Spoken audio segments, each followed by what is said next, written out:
Hi, I'm Malika Bilal. And I'm Ahmed Shabaddin. Today, why do women footballers make less money than men? A group of female athletes joins us to discuss how to even the score. And we want to hear your thoughts. So talk to us in our live YouTube chat, and you too can be in the stream.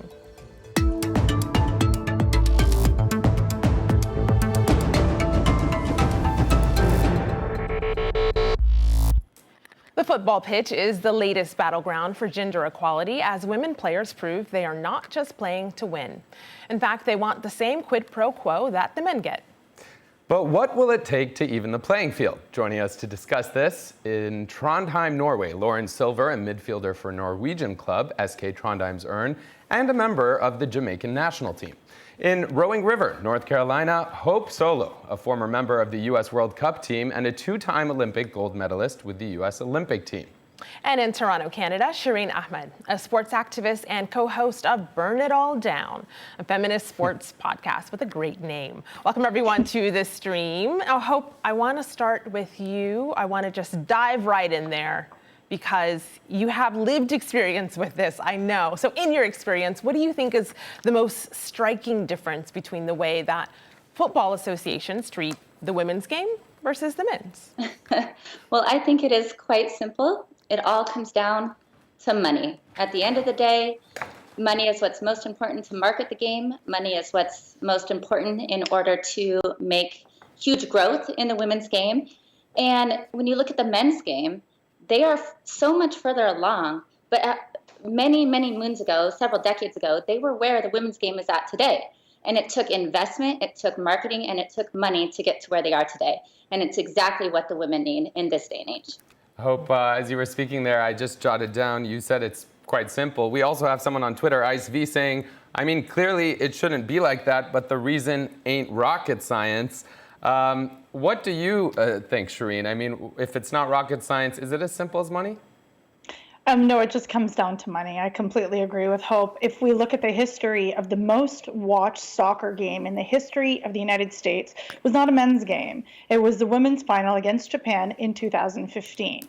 So it doesn't, the rocket science that tweeter is talking about isn't, I think they're alluding to something else, maybe a little more sexist. No, saying, I think he said it's not rocket science, so perhaps he also thinks it's money. Well, I hope so. We can be positive about it. Okay, good.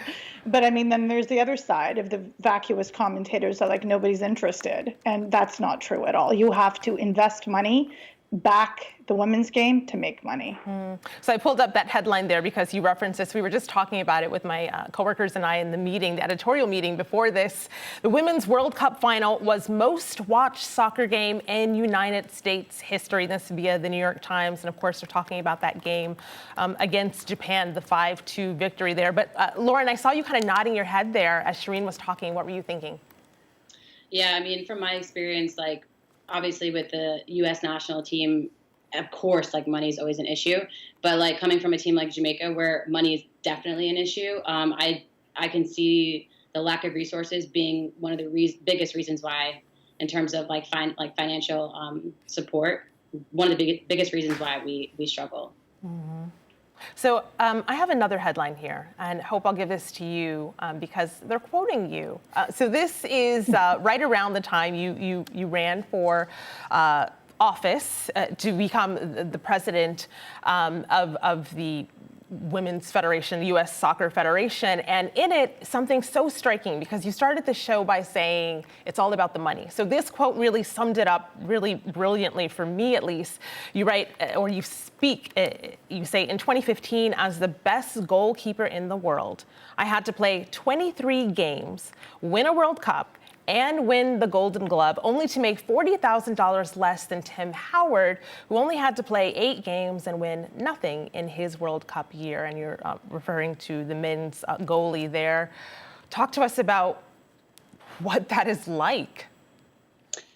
Yeah, I mean, we, the women, have historically had to play more games. We've had to win World Cups and Olympic Games to even get paid a fraction of what the men's team gets paid. And keep in mind, our men's team didn't qualify for last year's World Cup. They aren't ranked very high.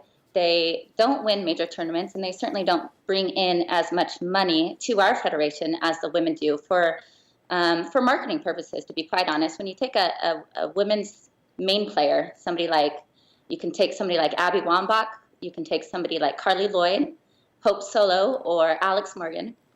And these companies that invest in U.S. soccer, these sponsorship dollars, they're putting in this money because they know that people know these names in America and worldwide. They don't know the names of Tim Howard. They might know somebody like Landon Donovan, but overall, the names that are notorious globally within the football world come from the women's side, not on the men's side within U.S. soccer. So when I say it's all about the money, of course it's all about the money. We need to find a way to share in all of the resources. However, when you have male chauvinism that is entrenched within our global federations, it is really hard to get a piece of that pie. So of course it's about the money, but it's also about male chauvinism. And I also think like it's also in the marketing too that you see that. So when we're kind of marketing to the same, I wouldn't say the same audience, but you have that same kind of male counterpart, like being the louder voice in marketing. Like I feel like that's also where you see an issue, because I think it's like 4% of women, in sports is being viewed on television. I mean, if you're only taking 4%, which is such a small amount, and we're still able to get the money that we are getting, imagine if we had more, we shared a little bit more time. Lauren, you bring up marketing, and I love when our guests do that. It's a perfect transition for me, makes my job easy. Neslehan on Twitter saying, it's just like any other marketing strategy. When you have a product to sell, football may be seen as a male-dominated sporting game. There is absolutely nothing wrong with women playing football and getting the publicity and sponsors like Nike. It's time that women take the spotlight. Hope, we've obviously gone over this a little bit, but a lot of people on YouTube commenting that the U.S. women's team have won 3 World Cups, the men have not won. What does marketing mean in those terms when it comes to endorsement deals? I mean, how do we change this beyond lawsuits? Unfortunately, I think we do have to push equality through the court system. I wish it wasn't that way, but the Equal Pay Act and Title VII was passed in 1963, and we are still dealing with these issues here in America. So it really is unfortunate. I think we are going to have to continue to push these issues through the court system to get any leeway. But what the problem is in terms of marketing is U.S. soccer, for instance, and I can only go based on what I've experienced with U.S. soccer, is they claim, and they try to confuse the general public, but they claim that the men make more money. Well, the men sell more tickets. However, they open up the stadiums to 50,000. They open the second tier of the stadiums for the men's games. For instance, when we played in Seattle after the 2015 World Cup, U.S. Soccer only wanted to open the bottom tier of the stadium. They only wanted to sell about 25,000 tickets to our games so that they break even, but they aren't making any more money on the women. And then they can use that argument to say the men sell more tickets than the women. However, that is not the only way to make money for your federation. We all know it also has to do with sponsorships and marketing. And so when you don't market the women, you don't open the upper tiers of the stadiums, we're not going to get 50,000 people at our game. However, like I said earlier, when Nike comes to the table and they pay millions of dollars to the federation for sponsorship, they go and they take the women players and they commercialize them. So they are paying this money to U.S. Soccer Federation, yet they're only using the women and not the men.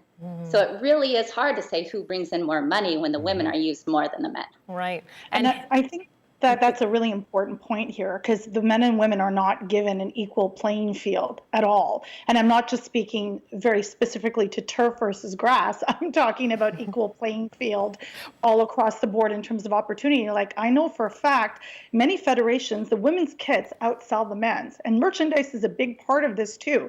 I mean, in Canada, Hope mentioned that a lot of young kids can't name American players. Well, in Canada, the Canadian men's team hasn't qualified for the World Cup since 1986.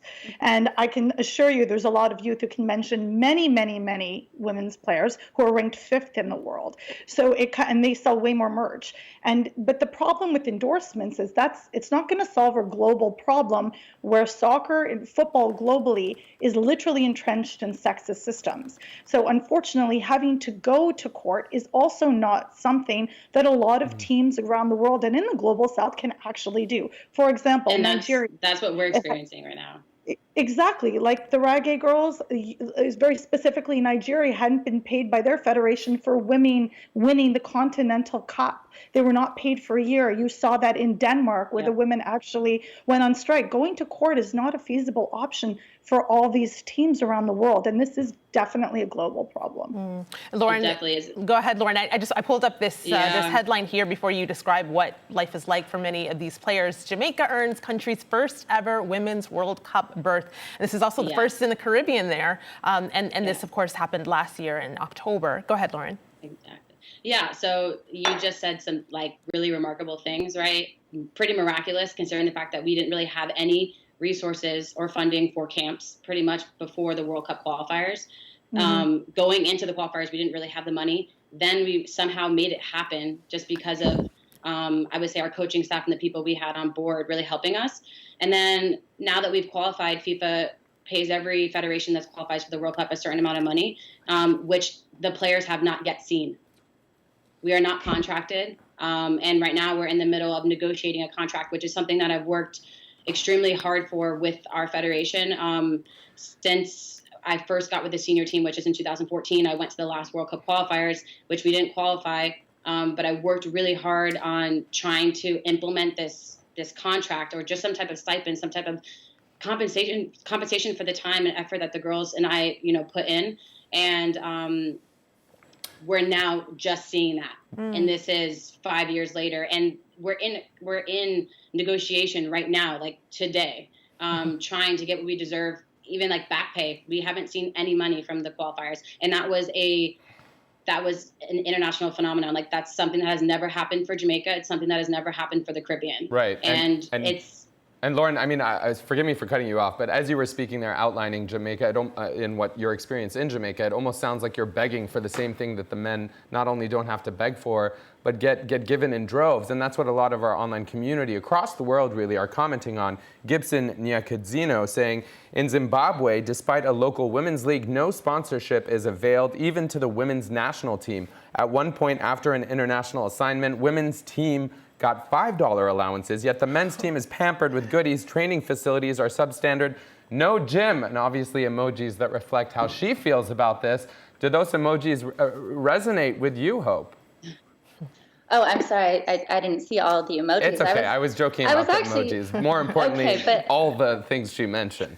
Yes, I actually was getting quite angered, to be honest, because we have all of these global issues, and so many different teams are facing similar situations. But when you take the American team and then you take a team like Jamaica, it's very different, and the challenges that we face are very different. But at the same time, it's still sexism, and there's still huge disparities between the men and the women's team.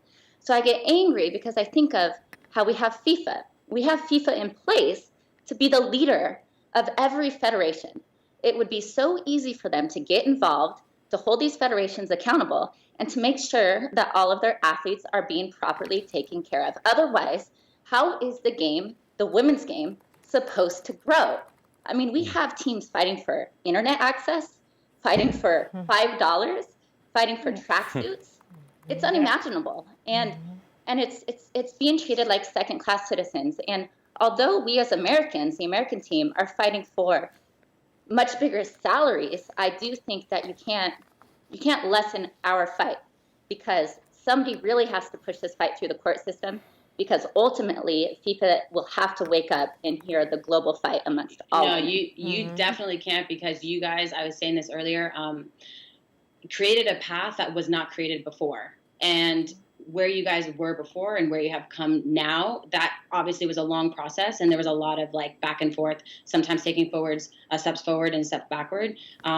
But that is enabling New Zealand to come forward, Canada to come forward, Jamaica to come forward, all these other teams that are now kind of Denmark who are working on instilling contracts and making things happen. Like you guys are it's kind of like paying forward, I think, for other federations as well. So in no means is it anything bad. Like every federation is gonna have their own problems. But I would say they're relative to where they are in time. And it's the team. I just wanted to jump in here just to give a little explainer comma for our international audience on why it's so important that the U.S. team pushes this forward first. Things like it's the U.S. team that was responsible for getting FIFA to even give larger payouts in the first place for that grand prize there is just one example of why it matters happening here. I wanted to pull up a headline though, and Shireen, I'll give this to you because I heard you chime in there.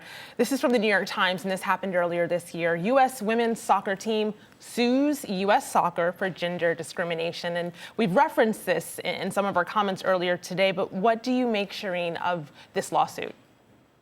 Well, I think it's unfortunate that it has to happen in the first place. And something that Lauren commented on that was very clear, the women don't just get to be professional players. They don't just get to be athletes. They have to be activists. They have to be advocates. So on top of creating spaces to have lawsuits, to create contracts, which is what Lauren's doing, her crew is doing right now, and she's spearheading, you have to have the American women, again, going back and saying we have to defend and protect ourselves because those in charge at the federation levels, which are predominantly privileged men, are making decisions that are not benefiting the women players. So women, in addition to doing their own social media and getting out there doing GoFundMe campaigns in some cases for different teams, but specifically to the United States, they're having to blaze a trail. It's incredible that they're doing this, but it's when you look back and look at it holistically, it's rather unfortunate that they have to actually sue their employers to get recognition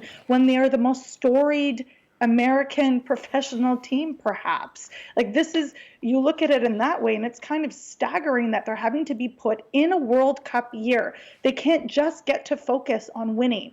They have to focus on making space and being amplified in their campaign to create space for future girls and women. And Shireen, hearing you talk about how unfortunate that is, we have a lot of people in our online community also bringing up a couple different aspects. Peter E. Edwards saying, a man, of course, I would assume. Have you seen the disparity between the NBA and the WNBA? It's the reason a friend of mine refused to go pro and rather went to corporate America.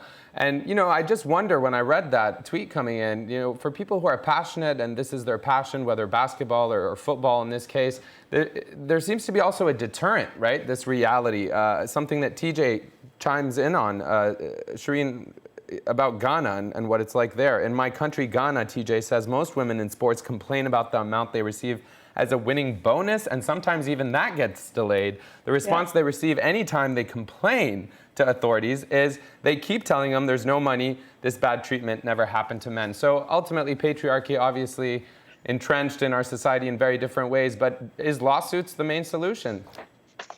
I think if lawsuits can happen, they're a way to amplify and to push. I'm never going to say no to those at the forefront. And as we know, women are on the forefront of pushing change, particularly in sport.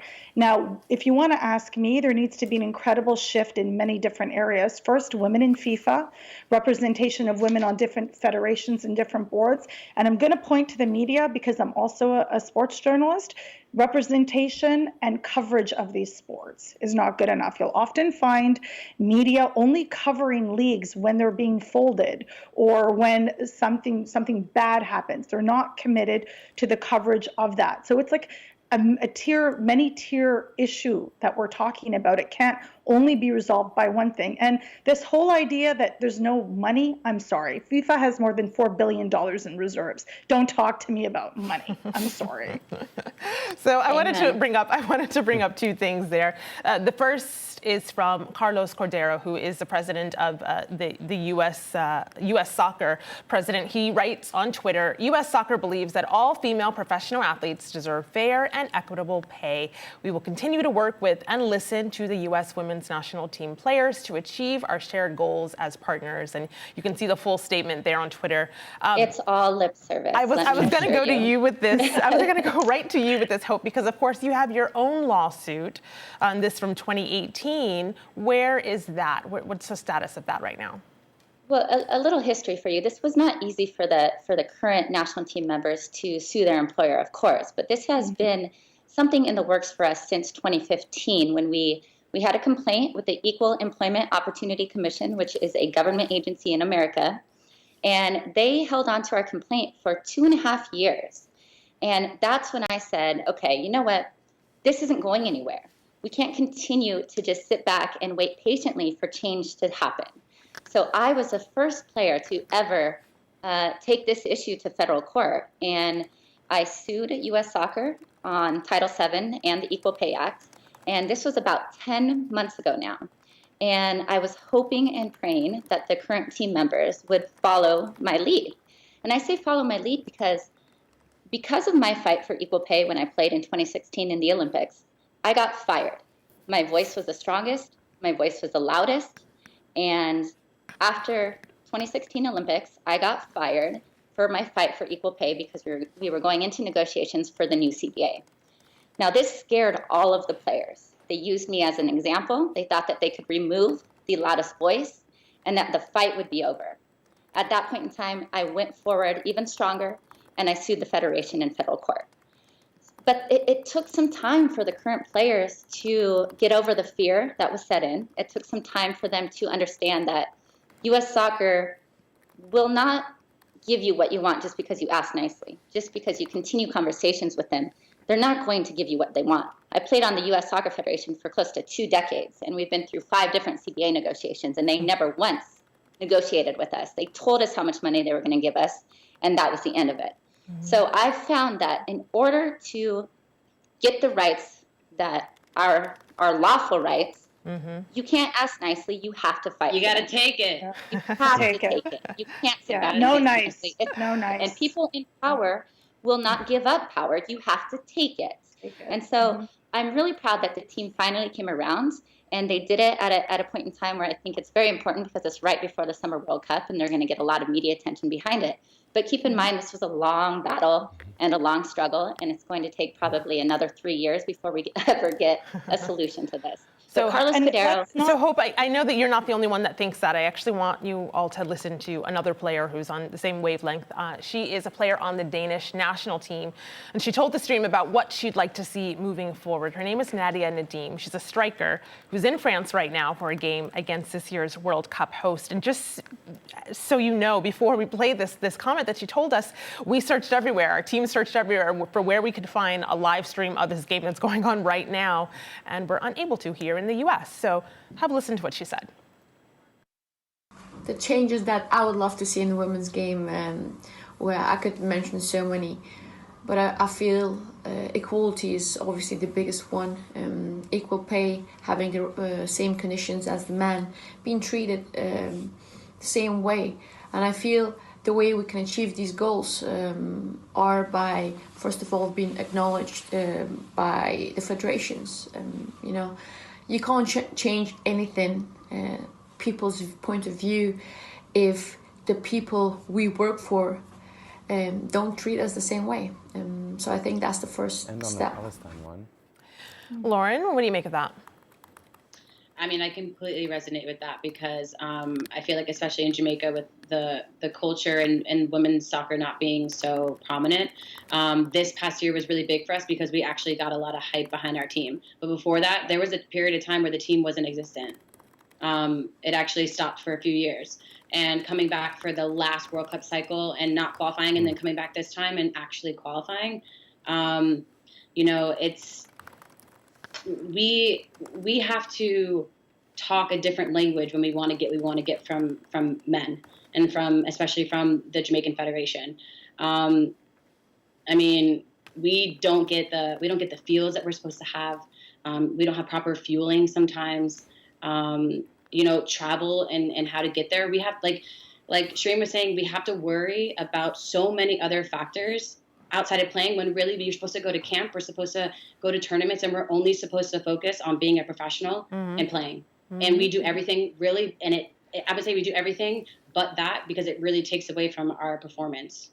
So I just wanted to add to what Lauren's saying. Shireen, about I really want to hear you. I hate to have to cut you off, but we're out of time for this discussion. There was so much more to talk about. I know that time goes so fast. So I want to thank all of our guests, Lauren Silver, Hope Solo, and Shireen Ahmed, for being part of this discussion. The conversation will continue online, so tweet us, #AJStream, @AJStream. Until next time, we will see you online.